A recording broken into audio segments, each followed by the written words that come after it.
And these super mutants getting absolutely destroyed by our level 50 Commando here. Super easy, super strong. Let's get into it. Hello there, I'm the NightmareDuke and welcome to another Fallout 26 video where today we're taking a look at a level 50 Stealth Commando full health build. The weapons, the armor, mutations, the perk cards, legendary effects, everything you might need to get up and running and on the right track. So starting off, let's just take a look at the weapon itself, and I've opted for a handmade rifle here. Anti-armor is my recommendation, always a great choice and works regardless of your health levels. Also have VATS perks here for the second and third star, but the main thing is the anti-armor. If you find you're missing a lot of the shots in VATS, then go for something that has VATS hit chance as the second star, which will definitely help out. But if you have something like an anti-armor fixer or an anti-armor combat rifle or whatever, they'll all do nicely. I just went with the handmade here. I like the weapon, and it's also really nice with hip firing. It's pretty stable with its recoil compared to something like the Fixer. For the armor, I've gone with the heavy combat armor here. You get decent stats on this armor, so for protection, you'll be just fine. Mods are easy to buy. You can get them from a lot of the train station vendors, like over in Grafton Station, and the vendor bot Greg in Grafton itself. They sell the Brotherhood of Steel mods, which offer the best protection, and various other ones. I go for deep pocketed for extra carry weight. That's just my preference. The one thing though that is missing is radiation protection on the armor. But even if you have endgame armors, nuke zones, still generally you're going to be in a power armor situation or something like the Chinese stealth suit. But for most regular encounters, you'll be fine.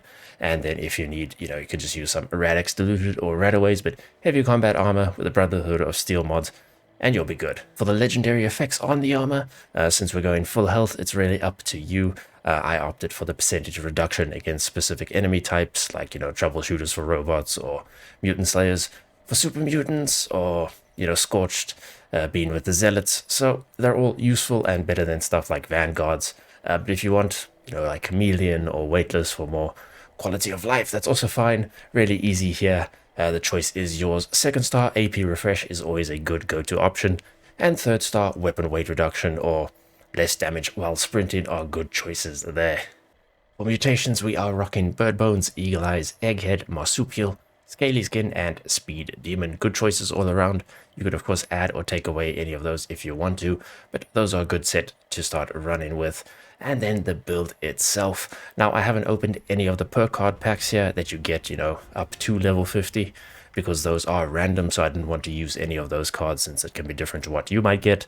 So I just chose the cards available to me up to level 50, and this is what I ended up with. Some special here, like luck and intelligence and strength, have some free slots. So if you have cards to fill in, go for it. It'll do even better than this, and you can adjust the special around at the little special machines as well if you want to, because it's free to do that. And if you want a certain spot with whichever other perk cards you got from those packs, then go for it. I've just put them specifically so when we start leveling up a little bit more, like in strength, we can go for 3 blocker instead of just a 1 blocker, etc. But perception and agility being the most important here. I got the Commando perks over in perception and tank killer being the most important one. Their agility, the sneak perks and covert op for some more damage. Luck, class genes, class freak and starch genes being important for your mutation. Grim Reaper sprint also really nice, helping you out in VATS. Charisma, you can go with inspirational and strange in numbers. If you don't want to rock teams, then just go for Lone Wanderer there instead. And then the rest is just some survivability and weight reduction perks like Traveling Pharmacy and Bandolier, etc. But over to the legendary perk card. And for the first legendary card that you unlock at level 50, I went with Funky Duds. This will help you out in expos and daily ops, and it's just a decent choice, but you can go for something like Ammo Factory if you want a bit more help with your ammo, or follow through for more ranged sneak damage.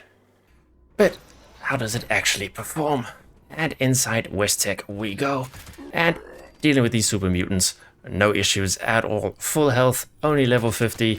We don't have all of the legendary perk cards unlocked. We're not a super high level. We're not running a bloodied build, but you can still get results. Anti-armor is always going to be very good.